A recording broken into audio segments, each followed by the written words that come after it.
레위기 25장 25절 말씀을 봉독하겠습니다. 만일 너희 형제가 가난하여 그 기업 얼마를 팔았으면 그 근족이 와서 동족이 판 것을 물을 것이요. 팔렸으면 물으라, 이런 제목으로 말씀을 드리겠습니다. 여러분, 한번 상상을 해보십시오. 내가 도저히 갚을 수 없을 만큼의 막대한 양의 빚을 지게 됐어요. 날마다 빚쟁이들이 찾아와서요, 빚 독촉을 합니다. 얼마나 마음이 괴롭겠습니까? 여기저기 가는 곳곳마다 빚쟁이들이 찾아와요. 너무 마음이 괴로워요. 도저히 제정신으로 살 수가 없는 그런 상황이 됐습니다. 그런데 그런 나의 형편을 나의 먼 친척 한 분이 듣고서 나를 너무나도 불쌍하게 여겼어요. 그래서 그분이 나의 그 막대한 빚을 대신해서 모두 다 갚아줬습니다. 그분이 돈이 많아서 여윳돈으로 그냥 게 아니었습니다. 그분은 나의 빚을 대신 갚아주기 위해서 자기가 가지고 있던 모든 재산을 다 내어놓아야만 했습니다. 그분은 나 때문에 빌턴터리가 됐어요. 나는 그분에 대해서 잘 알지도 못했습니다. 그저 친척분들 중에 그런 분이 있다 정도만 알고 있었는데, 그분은 나를 몹시도 사랑해서, 나를 아껴서, 나를 위하여서 자기 가진 것은 아무것도 아끼지 않고 다 내어줬단 말입니다. 여러분, 만약에 여러분이 이런 일을 겪게 되었다면요, 어떻겠습니까? 에이, 설마 그런 일이 게 있겠느냐, 이렇게 생각하는 분도 계실 것이고, 듣기만 해도 좀 제발 나한테도 그런 일이 좀 있었으면 좋겠다, 이렇게 생각하는 분도 계실 거예요. 그런데 여러분, 그런 일이 실제로 우리한테 일어났습니다. 아니, 우리는 지금 이 이야기와는 비교할 수 없을 만큼의 막대한 은혜를 이미 체험했어요. 오늘은 우리가 체험을 한 바로 이 은혜에 대하여서 나누고자 합니다. 이스라엘에는 고엘이라는 제도가 있습니다. 고엘은 친척, 친족이라는 뜻입니다. 이 고엘 제도에 대해서는 레위기 25장에 자세하게 나와 있습니다. 하나님께서는 가난한 자가 빚 때문에 종으로 팔려가게 됐으면, 빚을 못 갚으면 종으로 팔리게 되잖아요. 종으로 팔려가게 되었으면은 그 사람의 형제나 친척이 그 사람을 종에서 해방시키기 위하여서 그 빚을 대신하여 갚아주라, 이렇게 말씀하셨습니다. 그리고 또 가난한 사람이 돈이 없으면 종으로 팔려갈 지경에 이르게 되면 어떻게 됩니까? 자기 가진 재산을 팔아야 될 거 아닙니까? 땅을 가지고 있었으니까 그 땅을 팝니다. 그런데 이스라엘 사람들은요, 그렇게 오늘날 우리들처럼, 현대인들처럼 그렇게 마음대로 땅을 사고 팔고 해서는 안 되었습니다. 왜냐하면 하나님께서 지파의 경계를 정해두셨는데, 가나안 땅은 지파 12지파에게 분배되지 않았습니까? 사람들이 자기 멋대로 땅을 팔고 사고 하면은 땅의 경계가 허물어진단 말이에요. 그래서 매 희년 때마다 팔았던 땅을 다시 돌려주어라, 이렇게도 명령하셨고, 자기가 조상으로부터 받은, 그러니까 하나님께로부터 지파에게 받고 지파에서 각 가문에게 땅을 나눠준 것인데, 그리고 하나님께 받은 것 아닙니까? 그 땅이. 하나님께 받은 그 땅을 함부로 자기가 그렇게 취급해서 팔아버리면 안 된다. 그렇게 이스라엘 사람들은 잘 알고 있었단 말이에요. 그런데 당신 종으로 팔리게 되는데 어떡해요? 그래서 땅을 파는 겁니다.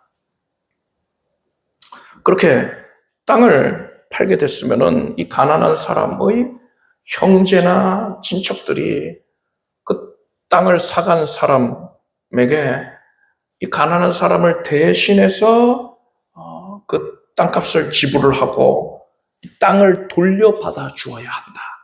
이 사람이 땅을 잃어버리지 않도록 되돌려 받게끔 그렇게 애써 줘야 된다. 이렇게 말씀을 하셨습니다. 이것이 바로 오늘 본문 말씀이에요.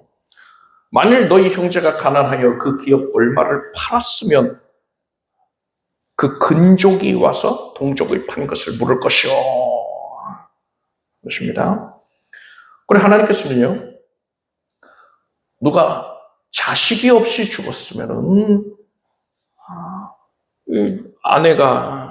그의 아내가 생계가 힘들지 않겠습니까? 그리고 또 그 자식 없이 죽은 사람의 가문이 끊기지 않겠습니까? 그래서 죽은 사람의 가까운 형제 순으로 이 죽은 형제의 아내와 계대 결혼을 함으로써 죽은 형제의 가문을 이어주어야 한다. 그러니까 그렇게 책임을 져주어야 한다라고 말씀을 하셨습니다.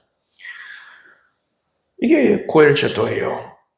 이렇듯 고엘제도는 원래 나의 형제가, 나의 친척이 감당해야 할 그런 부분을 내가 대신해서 책임을 지는 겁니다.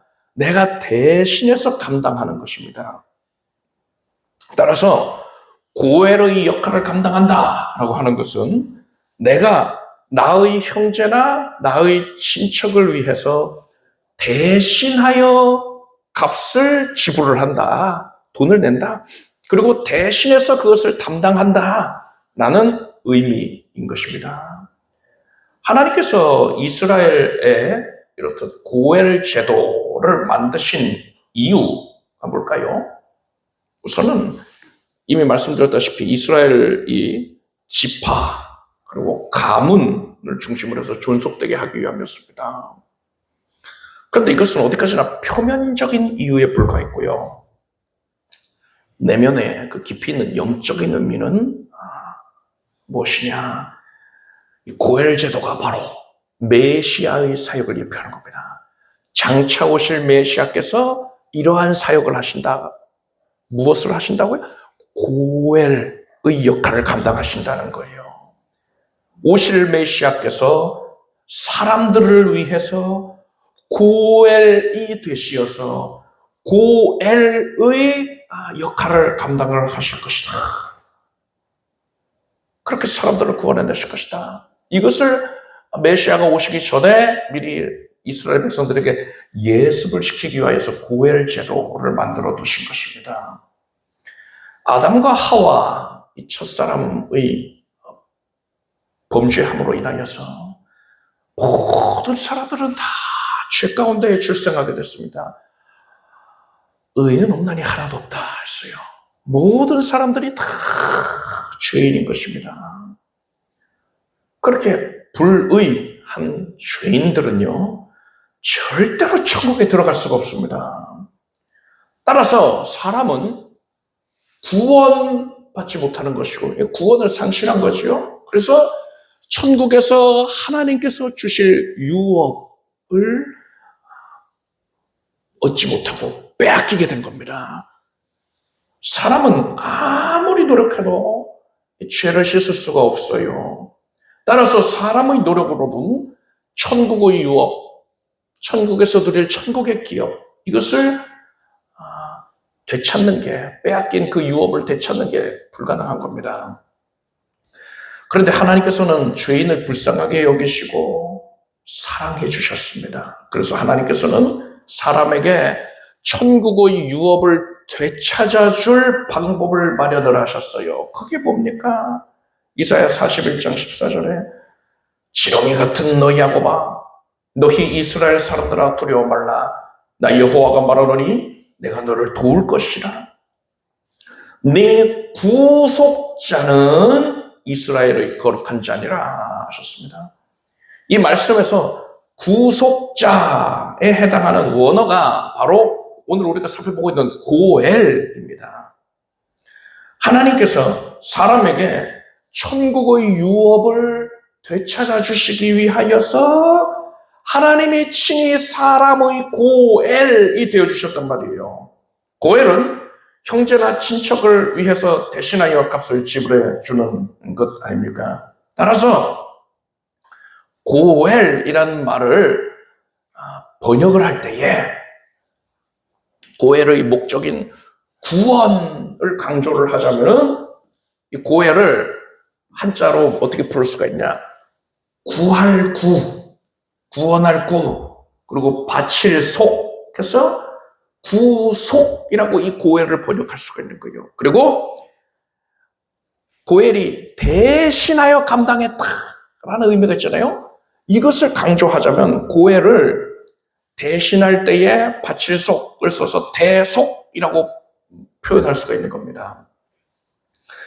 예수께서는 인자가 온 것은 섬김을 받으려 함이 아니라 도리어 섬기려 하고 자기 목숨을 많은 사람의 대속물로 주려 함이라 하셨어요. 예수께서는 예수님이 사람들을 위한 고엘로서 이 땅에 오신 것을 분명히 밝히신 겁니다. 그런데 사람의 고엘은 사람의 친족이어야 하지 않겠습니까? 어디 소나 양 이런 것이 사람의 고엘이 될 수가 없는 거예요. 그것은 사람의 친척이 아니란 말입니다. 사람의 친족이 이 고엘을 감당할 수 있기 때문에 하나님께서는 사람이 되어 오신 거예요. 어떤 영적인 존재, 그가 고엘이 될 수가 없는 겁니다. 천사가 고엘이 될 수 없는 거예요. 반드시 사람이어야 했습니다. 그래서 영이신 하나님께서 모든 피조세계를 초월하여 계시는 창조자께서 친히 지극히 연약한 사람이 되어서 이 땅에 오신 거예요. 사람의 겉모습만 사람으로 보이는 그런 형상으로 나타나신 게 아닙니다. 참된 사람이 되셔서 오셨습니다. 우리 같은 사람으로서 이 땅에 오신 거예요. 고엘이 되기 위해서요. 예수께서는 사람들에게 천국의 유업을 되찾아주기 위하여서 원래 사람이 감당해야 할 그 죗값을 대신해서 치르셨습니다. 값을 지불하셨어요. 예수께서 이것을 위해서 무엇을 하셨습니까? 예수님은 모든 걸 다 가진 분이니까 그죠? 값을 치러달라고? 그래 하고서는 천국의 백지수표 한 장 써서 주시면은 값이 지불되는 겁니까? 그렇지가 않아요. 죗값을 치르는 건 그렇게 쉬운 일이 아닙니다. 로마서 6장 말씀에 죄의 삭은 사망이요 하고 있습니다. 죗값은 오직 사망으로만 치를 수가 있는 겁니다. 그래서 예수님은 사람들의 죗값을 대신 치러주기 위해서 사람을 대신해서 죽임을 당하신 겁니다. 예수님은 이러한 대속의 죽음을 통해서 고엘의 역할을 감당을 하신 거예요. 한 이스라엘 백성이 땅을 팔았습니다. 너무 가난해서 땅을 팔 수밖에 없었어요. 그런데 그 사람의 먼 친척이 그의 고엘이 되어서 그 땅의 값을 대신 지불을 해주고 이 사람에게 땅을 되돌려줍니다. 그러면 이 사람은 어떻게 행동해야겠습니까? 나한테는 고엘이 없어요. 그래서 나는 땅을 되찾을 수 없어요. 하면서 그냥 낭망해 있으면 되겠습니까? 아니지요. 지금 친척이 고엘의 역할을 온전히 감당했다니까요. 이 사람은, 땅을 팔았던 이 사람은 이 친척에게 크게 감사하면서 기쁜 마음으로 고엘이 내어주는 그 땅을 받아서 누리면 되는 겁니다. 마찬가지예요. 사람이 예수께서 그의 고엘이 되시어서 베풀어 주신 구원의 은혜, 이것을 누리기 위해서는 뭘 해야 되느냐? 사람은 그저 예수님을 나의 고엘로 인정하면 되는 겁니다. 예수님은 나의 고엘이십니다. 그래서 예수님께 감사하면서 그 구원을 받아 누리면 되는 거예요. 즉, 사람이 예수님께서 나의 고엘이 되셔서 나의 죄값을 대신 치러주셨다, 이 사실을 진심으로 믿기만 하면 이 은혜가 그 사람에게 전격적으로 적용되는 겁니다. 이것을 믿는 그 순간에 그의 추악한 시뻘건 모든 죄가 깨끗이 씻겨지고서 죄의 올무가 벗겨지고서 마귀로부터 노임을 받아서 그가 잃어버렸던 천국의 유업을 되찾게 한단 말입니다. 구원을 얻어서 천국 백성이 되는 거예요. 여러분은 예수님께서 나의 고엘이 되시어서 나를 위해 베풀어 주신 대속의 은혜를 진심으로 믿고 감사히 여기기를 바랍니다. 예수님께서는 제자들에게 내가 너희에게 행한 것 같이 너희도 행하게 하려 하여 본을 보였노라 하셨습니다. 예수님께서 사람으로 오셔서 이 땅에서 행하신 모든 일들은요, 성도들에게 너희가 앞으로 이렇게 살아야 한다 하고 본을 보이신 것이라는 거예요. 예수께서 친히 고엘의 역할을 감당하신 것도 성도들에게 너희도 내가 너희를 위하여 고엘의 역할을 감당한 것처럼 너희도 다른 이들을 위하여서 고엘의 역할을 감당해야 한다, 이렇게 교훈 주시기 위함이었던 겁니다. 본을 보여주기 위함이었던 거예요. 그래서 우리가 예수님으로 말미암아 고엘의 은혜를 누리게 되었다면은 우리는 이제 내가 다른 사람을 위한 고엘이 되었다는 사실을 깨달아야 합니다. 그래서 이제는 내가 그 사람을 위해서 그 사람의 고엘로서의 역할을 감당을 해야 한다는 겁니다. 이것을 위해서 우리는 먼저 내가 누구의 고엘인지를 분명히 알아야 합니다. 성경에는 촌수로 몇 촌까지 고엘이다, 이렇게 한계를 설정 지은 그런 말씀이 없어요. 고엘의 범위에는 촌수의 한계가 없는 겁니다. 이렇듯 고엘의 촌수에 한계가 없기 때문에, 그렇기 때문에 이스라엘 자손으로 오신 예수님이 한반도에 살고 있는, 이 대한민국에 살고 있는 우리들의 고엘이 되어주실 수가 있는 거예요. 어떻게 해요? 아담의 또한 노아의 그 후손 가운데에 예수께서 나셨으니까요. 그러니까 따지고 보면 우리가 친척인 거예요. 예수님과 우리가 친족 관계인 것입니다. 촌수의 한계가 없으니까요. 그래서 예수님이 우리의 고엘이 되신 것이지요. 따라서 여러분, 나는 누구의 고엘인 것입니까? 여러분은 누구를 책임져야 합니까?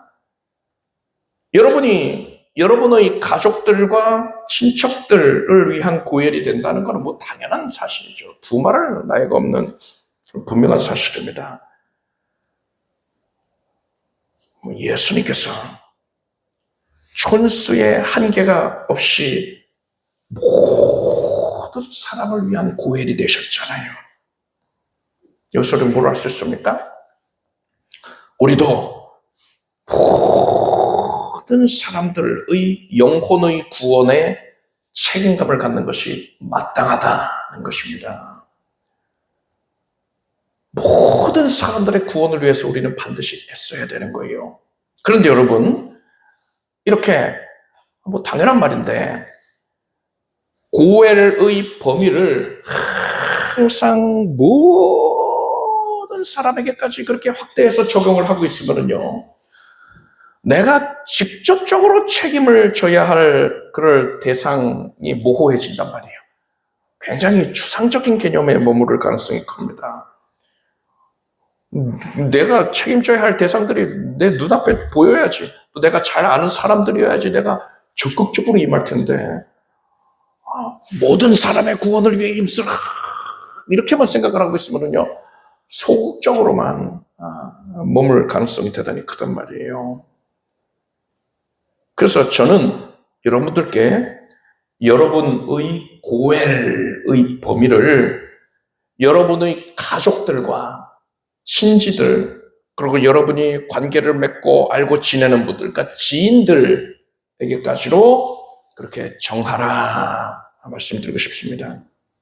여러분은 하나님께서 여러분의 가족들과 친지들과 지인들을 구원하기 위하여서 바로 여러분을 그들의 고엘로 삼으셨다는 이 사실을 분명히 하시기 바랍니다. 이제 우리는 하나님께서 나에게 맡기신 사람들을 구원하기 위해서 반드시 고엘의 역할을 감당해야만 됩니다. 어떻게 감당할 수 있습니까? 우리가 예수님처럼 다른 사람의 죄값을 대신하여 치러주는 것은 할 수가 없어요. 애초에 불가능합니다. 그걸 내가 할 수 있었으면 예수님이 굳이 고엘로 오실 필요도 없었던 거였잖아요. 그리고 그 일은 이미 예수님이 완벽하게 철저하게 완성을 하셨기 때문에 우리가 거기에 뭔가를 덧붙이려고 시도하면 안 되는 겁니다. 거기에 우리가 무언가를 덧붙이려고 하면은 그게 이단이고요. 구원에서 일탈되는 행태인 것입니다. 다만 우리는 그 사람들, 하나님이 나에게 맡기신 그 사람들, 그들에게 예수께서 고엘이 되시어서 베풀어 주신 대속의 은혜, 그 대속의 은혜를 그들이 누릴 수 있도록 이끌어주면 되는 것입니다. 예수님께서 죄인을 사랑하셨기 때문에 고엘의 역할을 감당하셨습니다. 사랑하셔서 고엘이 되실 거예요. 그리고 예수께서는 그 역할을 감당하기 위하여서 생명까지도 아끼지 않고 내어주시는 큰 희생을 치르셨습니다. 즉 예수님은요, 사랑하시고 희생하신 겁니다. 고엘의 사명을 감당하기 위해서 사랑하고 희생하셨다는 겁니다. 따라서 우리가 예수님을 본받아서 고엘의 역할을 감당하고자 한다면 뭘 해야 됩니까? 우리는 하나님이 나에게 맡겨주신 그들을 사랑하고 그들을 위해서 희생을 해야 되는 겁니다. 여러분은 하나님께서 여러분에게 맡겨주신 이들을 사랑하기를 바랍니다. 우리는 그들의 영혼이 지금 큰 죄에 억눌려서 마귀의 종노릇을 하고 있다는 사실을 깨닫고서 그들을 진심으로 불쌍히 여기면서 안타까워해야 돼요. 우리가 진심으로 나에게 맡겨진 자를 사랑하고 있다면 우리는 그들의 구원을 위해서 하나님께 간절하게 기도를 해야 됩니다. 만약에 내가 그들의 구원을 위해서 간절하게 기도하고 있지 않다면요, 내가 그를 사랑한다라고 말하는 거는요, 거짓말이었던 거예요. 자, 그렇다면 어느 정도까지 간절하게 기도를 해야 될까요? 예수님은 나를 위해서 고엘의 역할을 감당하실 때에 어떻게 기도하셨습니까? 땀방울이 핏방울이 될 때까지 그렇게 겟세마네에서 간절하게 그 심령으로 기도를 하셨단 말이에요. 우리는 이러한 예수님의 마음을 헤아리면서 이 마음을 떠올리면서 이 마음을 본받아서 나의 가족과 친지와 지인들을 구원하기 위해서 저렇게 기도를 해야 되는 겁니다. 그리고 우리는 그들을 위하여서 희생해야 합니다. 예수님은 나의 고엘로서의 역할을 감당하기 위하여서요, 크나큰 수치와 고통을 묵묵히 견디셨습니다. 예수님을 믿지 않는 이들이 우리를 핍박하고 고통을 안겨줄 수 있어요. 그렇지만 우리는 그들의 고엘이기 때문에 그들이 아무리 나를 고통스럽게 한다 하더라도요, 고엘의 역할을 감당하기 위하여서 그것을 기꺼이 견디면서 인내를 해야 되는 것입니다. 그들이 교회에 나와서 복음을 듣게 해야 되잖아요. 이것을 위해서는요, 이루 말할 수 없는 수고와 배려와 희생이 필요할 수 있습니다. 예수 안 믿는다 하는 이들을 이끌기 위해서 그래야 할 것이고, 또 예수 믿어요 라고 말을 하는 이들이지만 교회에 안 나오는, 신앙생활을 등한히 여기고 있는 그런 이들을 이끌기 위해서 우리는 희생을 해야 되는 겁니다. 우리는 예수님께서 나를 위하여서 고통당하고 희생하신 그것을 떠올리면서 그들을 위하여서 기꺼이 수고하고 희생할 수 있게 되길 바랍니다. 여러분은 하나님께서 맡겨주신 이들을 구원 얻게 하기 위하여서 그들을 사랑하고 그들을 위해 희생하기를 바랍니다. 그런데 만약에 우리가 이러한 고엘의 역할을 등한히 여긴다면 어떻겠습니까? 이사야서를 보면 하나님께서 5장 8절에 이렇게 말씀하십니다. 가옥에 가옥을 연하며 전토에 전토를 더하여 빈틈이 없도록 하고 이 땅 가운데서 홀로 거하려 하는 그들은 화 있을진저 하셨습니다. 다른 사람의 집을 인수해서 집을 넓히는 것, 그리고 다른 사람의 토지를 매입해서 큰 밭을 일구는 것, 이게 죄가 된다는 거예요. 아니, 이거는 어디까지나 사유재산에 대한 것이고 경제활동의 결과물이라고 할 수 있는데, 그렇다면 하나님께서 자본주의 사상, 이런 시장경제 이런 것을 싫어하시는 겁니까? 그게 아니에요. 이 말씀은 그렇게 인정 없는 자들, 자기 배만 불리려는 자들, 그러한 자들에 대한 경고이기도 하지만 더 중요한 메시지가 그 안에 담겨 있습니다. 이스라엘 백성들에게는 고엘 제도가 있어서 만약에 가난한 자가 토지를 팔았으면은 그의 형제나 친척이 그에게 그 토지를 돌려주기 위해서 노력해야 한다 하지 않았습니까? 그런데 지금 이스라엘 전역에서 부자들이 토지를 점점 넓혀가고 있다면은 이건 뭘 의미하는 겁니까? 이 가난해서 토지를 판 사람, 이 사람의 형제나 친척들이 그 토지를 무르기 위한, 되돌려받기 위한 노력을 게을리하고 있다는 거예요. 이스라엘 백성들이 지금 전반적으로 전 국토에 사는 이 이스라엘 백성들이 지금 고엘로서의 역할, 그 의무를 등한히 여기고 있는 상황이라는 것입니다. 하나님께서는 이들에게 심판을 선언하셨습니다. 이사야 5장 9절과 10절을 보니까 만군의 여호와께서 내 귀에 말씀하시되 정령이 허다한 가옥이 황폐하리니 크고 아름다울지라도 구할 자가 없을 것이며 열흘가리 포도원에 겨우 포도주 한 바트가 나겠고 한 호멜지기에는 간신히 한 에바가 나리라 하시도다 했습니다. 이 말씀은 이스라엘 전역에 큰 기근, 너무나도 큰 기근이 임하게 된다는 거예요. 큰 기근이 들면은 온 백성들이 빠짐없이 고통을 겪습니다. 우선 많은 땅을 소유하게 된 그 땅 주인, 이 사람은요, 그 넓은 땅에서 소득을 얻지 못하게 됩니다. 그러니까 피해가 막심한 것이지요.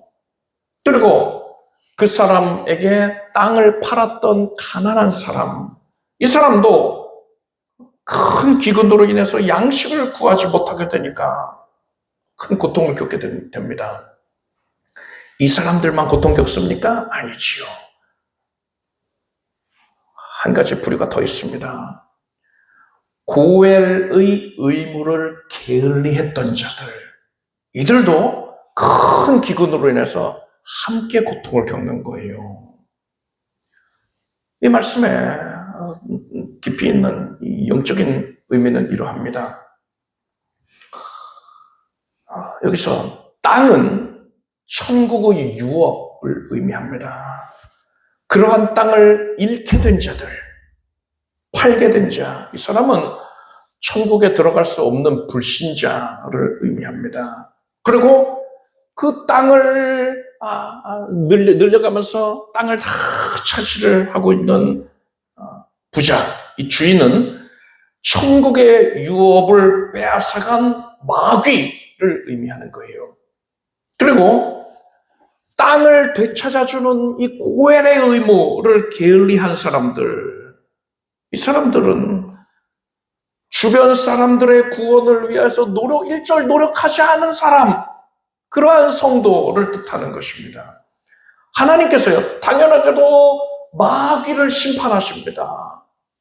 최후의 심판을 통해서 하나님께서 마귀를 심판하시고요, 불신자를 심판하십니다. 이들 모두 불못에 던져져서 영원토록 고통을 겪게 됩니다. 그건 우리가 익히 알고 있잖아요.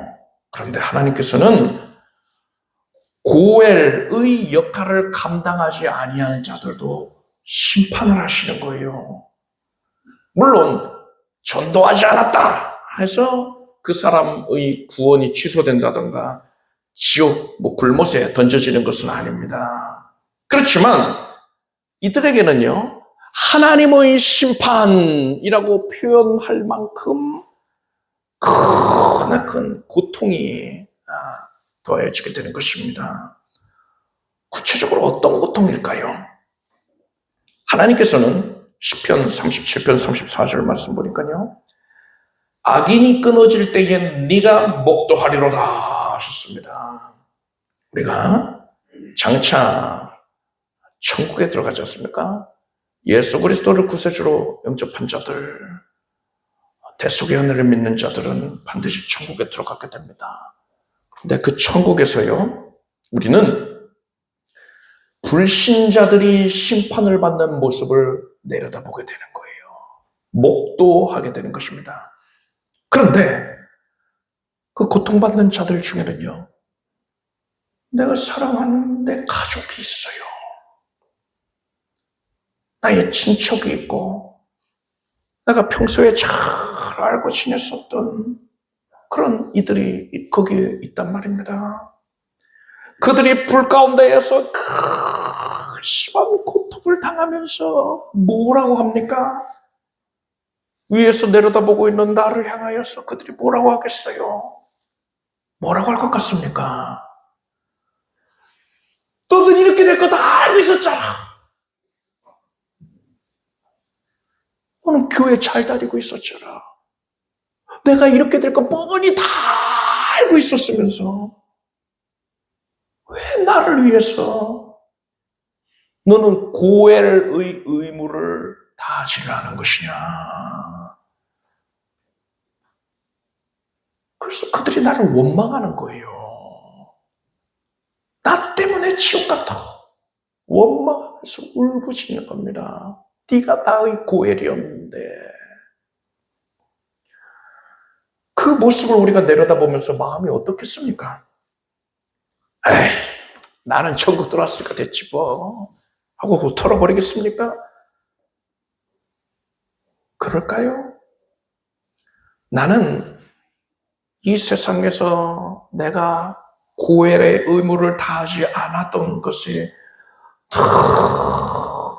나도 후회가 되는 거예요. 그래서 괴로운 겁니다. 여러분, 얼마나 고통스럽겠습니까? 이것이 바로 고엘의 의무를 게을리한 자가 받게 될 그러한 징계의 일부가 될 것입니다. 그 외에는 우리가 뭐 성경에 나와 있지가 않으니까 알 수가 없지요. 여하간에 고엘의 의무를 등한히 여긴 자는 하나님께 심판을 받습니다. 예수님은 우리의 고엘이 되시어서 고엘의 역할을 감당하심으로써 우리를 구원하셨습니다. 그리고 예수님은 우리를 다른 사람을 위한 고엘로 삼으셨습니다. 우리는 나의 가족과 친척과 알고 지내는 이들, 지인들을 위한 고엘인 거예요. 이제 여러분은 그러한 고엘의 역할을 감당하길 바랍니다. 그것을 위해서 구약시대의 고엘의 역할처럼 땅값을, 그 어마어마한 값을 대신 치러줘야 되는 그런 역할을 할 필요 없어요. 예수께서 하신 것처럼 죄값을 대신 치러주시는 일 우리가 뭐 할 수도 없지요. 그런 거 하라는 게 아니에요. 그런 어마어마한 일을 하라는 게 아닙니다. 그죠? 예수께서 뭘 원하시는 겁니까? 사랑하라, 희생하라 하신 겁니다. 여러분은 그들을 불쌍히 여기고 사랑하기를 바랍니다. 그래서 그들의 구원을 위해서 뭘 해야 된다고 했습니까? 간절하게 애끓는 심령으로 기도하길 바랍니다. 예수 믿지 않는 자들, 또 예수 믿는다고 말은 하면서도 실상은 신앙생활을 등한히 여기는 가족들 있지 않습니까? 친지들 있지 않습니까? 교회로 이끌어야 돼요. 이끌어야 돼요. 그것을 위해서 여러분은 기꺼이 수고와 희생을 감수하기를 바랍니다. 이렇듯 여러분은 예수 그리스도를 본받아서 이 땅에서 고엘의 역할을 충실히 감당하십시오. 그래서 하나님께서 여러분에게 맡기신 가족, 친지들, 지인들을 구원 얻게 하기를 바랍니다. 기도하겠습니다. 하나님, 말씀을 들었습니다. 예수께서 나의 고엘이시고 나를 위해 그 고엘의 역할을 감당하셨다고요. 나를 고엘로 삼으셨다고요. 하나님의 뜻을 깨달았습니다. 이제 나에게 맡겨진 이들을, 나의 가족과 친지와 지인들을 구원 얻게 하기 위하여서 사랑하고 희생하겠습니다. 힘쓰서 애끓는 마음으로 기도하고 그들을 위하여서 수고하겠습니다. 인내하겠습니다. 주여, 이것을 이루어 주시옵소서. 그들을 위한 고엘의 역할을 온전히 잘 감당하게 하소서. 많은 이들을 구원 얻게 하소서. 예수님의 이름으로 기도드립니다. 아멘. 모두 자리에서 일어나셔서 가슴에 손을 얹으시고 아픈 곳에 손을 얹고 기도하겠습니다. 하나님, 나는 예수의 은혜로 구원을 받았고 이제 예수의 거룩한 사명을 받아 고엘의 역할을 감당하고자 합니다. 하나님, 우리의 속사람을 능력으로 강건하게 해 주시옵소서. 심령의 연약이 다 사라지고서 심령 가운데에 천국의 기쁨이, 평강이 가득하게 하여 주시옵소서. 그래서 하나님이 나에게 베푸신 그 구원의 감격을 증거하게 하여 주시옵소서. 우리의 연약한 육신을 만져주셔서 하나님의 기적적인 치유의 역사를 체험하고서 우리의 가족들과 친지들과 지인들이 하나님의 살아계심을 목도하게 하여 주시옵소서. 하나님의 치료의 역사가 하나님의 구원의 복음을 그들에게 증거하는 데에 그 말씀이 확실히 증거되는 계기가 되게 하여 주시옵소서. 내가 고침받음으로써, 나의 사랑하는 이들이 고침받음으로써 그들이 구원 얻게 하여 주시옵소서. 암세포가 사라지고 종양과 결석이, 연약이, 염증이 사라지게 해주시고 통증이 사라지게 해주시옵소서. 있었으면 안 했는 것들 모든 불순물들이 다 사라질지어다.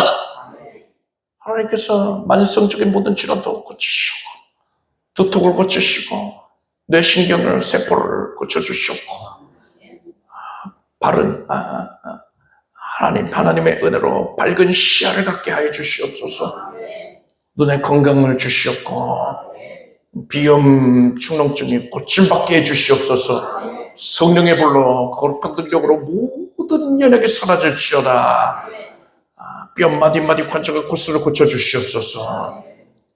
목관절과 어깨와 허리, 골반을, 무릎을 예수 이름으로 깨끗하게 낫게 해주시옵소서.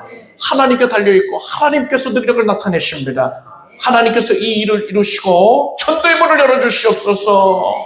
우리가 고열의 역할을 감당할 수 있도록 우리 주의 사랑하는 자녀들의 영권력을 능력으로 새롭게 하여 주시옵소서. 큰 기적의 역사, 고침의 역사로 말미암아서 입을 열어 하나님을 찬양하게 될지어다. 하나님께서 우리 사랑하는 백성들의 가정의 복을 주셔서 다 예수 믿게 하시고 교회에 나와서 정성스럽게 하나님을 섬기게 하여 주시옵소서. 삶 전체를 하나님께 내어드리겠다는 고백이 있게 하여 주시옵소서. 물질의 복을 내려주시고 모든 연약이 채무관계가 해소가 되게 해주셨고 모든 갈등이 해소가 되게 해주시옵소서.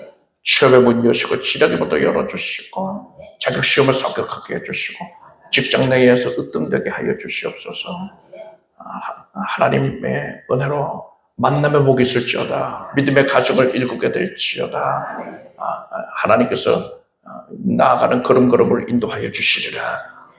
잉태와 순산의 복을 주시고 믿음 안에서 자녀들이 양되게 해주시옵소서. 예수님의 이름으로 기도드립나이다. 믿은 대로 될지어다. 하나님께 박수 올리겠습니다. 자리에 앉으십시오. 준비하신 예물을 정성된 마음으로 드리겠습니다. 드리신 예물 위해 축복 기도하겠습니다. 하나님, 모든 것이 하나님의 은혜입니다.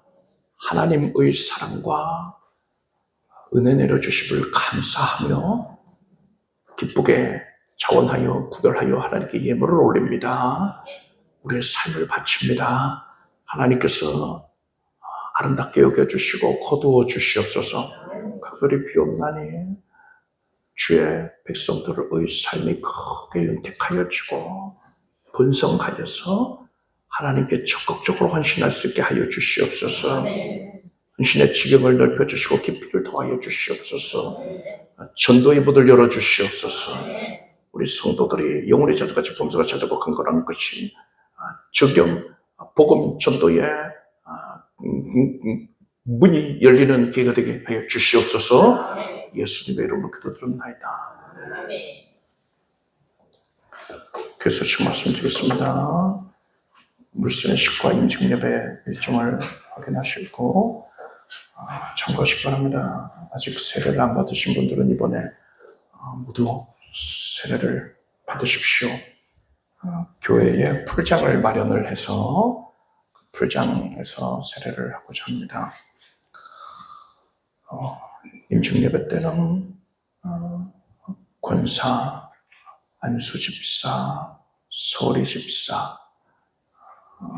직분을 또 하나님께서 맡기실 것인데 우리 자원하는 마음으로 사모하길 바랍니다. 우선 서리 집사는 여러분들이 궁금하실까봐 잠시 소개를 드리자면 서리 집사는 이제 일반적으로 교회에서 집사님 이렇게 부르잖아요. 그 직분이 이제 서리 집사입니다. 서리는 이제 임시직이다 그런 의미인데 그래서 뭐 어떤 교단과 교회에서는 매년 아니면 뭐 2년에 한 번 그렇게 집사직을 갱신을 합니다. 그런데 우리 교단, 우리 교회에서는 그렇게 따로 갱신하는 그런 절차를 갖지 않고 자동 갱신이죠. 결격 사유가 없으면은 계속 집사직을 유지를 하죠. 그것이 이제 일반직 집사, 서리 집사인 것이고 서리 집사님들 중에서 또 교회 적극적으로 충성하고자 하는 분들, 그런 분들은 이제 남자분들의 경우에는 안수 집사입니다. 엄밀히 말하면 안수 집사가 그냥 집사죠. 서리 집사는 이제 안수 집사가 되기 위한 과정으로 임시직이라고 얘기를 할 수도 있는데 일반적인 인식으로는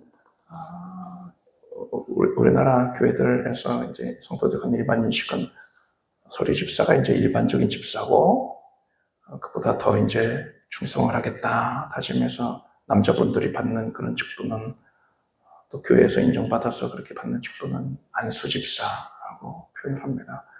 여성분들의 경우는 이제 권사, 그렇죠? 뭐 타교단에서는 남자분들도 권사 받을 수 있고요. 권사라는 것은 권면하고 위로하는 그런 역할입니다. 사도행전의 바나바와 같은 역할이다 보시면 됩니다. 그래서 성도들이 힘들 때에 버팀목이 되어주고 위로해주는 그런 푸근한 어머니와 같은 역할. 그래서 여성분들이 우리 교회에서는 우리 교단에서는 여성분들은 서리 집사를 받으시고 그 다음에 이제 권사가 되시는 것이고 남성분들은 서리 집사를 받고 안수 집사가 되시고 그 위에는 또 이제 장로가 있죠. 근데 이번 연도에 그렇게 권사와 안수 집사, 서리 집사를 사모하는 마음을 여러분들이 품고 거룩한 직분을 사모하고 또 받으실 수 있길 바랍니다. 암송 9절 요한복음 16장 7절을 함께 읽겠습니다. 그러하나 내가 너희에게 실상을 말하노니 내가 떠나가는 것이 너희에게 유익이라. 내가 떠나가지 아니하면 부에서가 너희에게로 오시지 아니할 것이요 가면 내가 그를 너희에게로 보내리니. 이번 주간에 예수계를 다 읽으시길 바랍니다. 우리 주 예수 그리스도의 무한하신 은혜와 하나님 아버지의 사랑과 성령님의 교통하심이 고헬의 사명을 충성스러이 감당하고자 하는 살아가는 모든 주의 백성들 위해 영원토록 함께 없으기를 축원합니다.